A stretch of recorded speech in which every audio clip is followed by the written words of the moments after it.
Naomi Campbell was not born. She arrived. May 22, 1970, in Streatham, South London, the fashion world quietly braced itself for the future arrival of a walking, posing, high-heeled hurricane. With Jamaican Chinese heritage and cheekbones sent directly from the fashion gods, Naomi was destined to do more than just model. She was destined to slay. Before she was flipping her hair in slow motion across Paris runways, Naomi was a ballet student at the Italia Conti Academy. Yes, the woman whose strut can cause earthquakes was once pirouetting around studios with the intention of becoming a professional dancer. That grace never left her. In fact, it just put on a pair of stilettos and turned up the attitude. At the tender age of 15, she was discovered while window shopping in Covent Garden, and it took approximately 2 seconds for the fashion world to lose its mind. By the time she was 16, she had already graced the cover of British Elle. The rest is not history. It's a full-blown fashion saga with more plot twists than a reality show and more walk-offs than Zoolander's Diary. She became one of the original Big Five supermodels alongside Cindy Crawford, Linda Evangelista, Christy Turlington, and Claudia Schiffer. But Naomi wasn't just part of the club.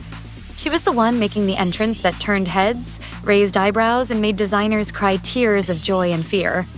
Her walk became so iconic you could probably identify her by the sound of her heels echoing confidence and a mild threat.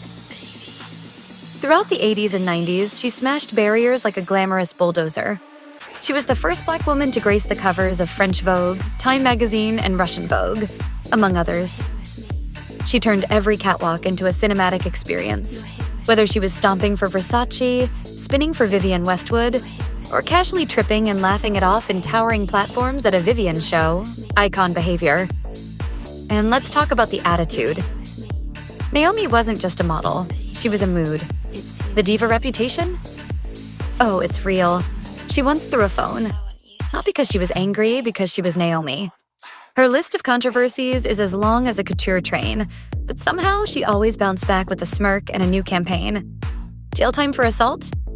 Comeback. Shady interviews? Runway slay.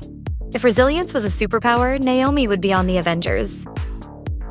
She didn't stop at modeling. Naomi dipped into music. Yes, she has an album, acting, charity work, and even reality TV. She turned mentoring into an art form on shows like The Face, where she delivered savage one-liners while dressed like a Bond villain at Fashion Week. You didn't get critiqued by Naomi. You got spiritually evaluated.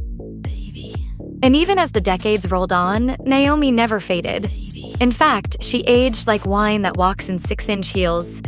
Designers still fight to have her close their shows. Younger models treat her like royalty. She still pulls focus in any room, any red carpet, any moment.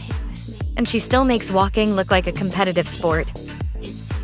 In 2021, Naomi surprised the world by becoming a mother via surrogacy, proving once again that she does things on her own schedule, in her own way, and without giving anyone a heads up. And in true Naomi fashion, she shared the news in a caption so chill it might as well have been about buying a new bag. The baby announcement broke the internet. But Naomi? She stayed flawless. So, what's the legacy of Naomi Campbell? She didn't just model, she redefined it.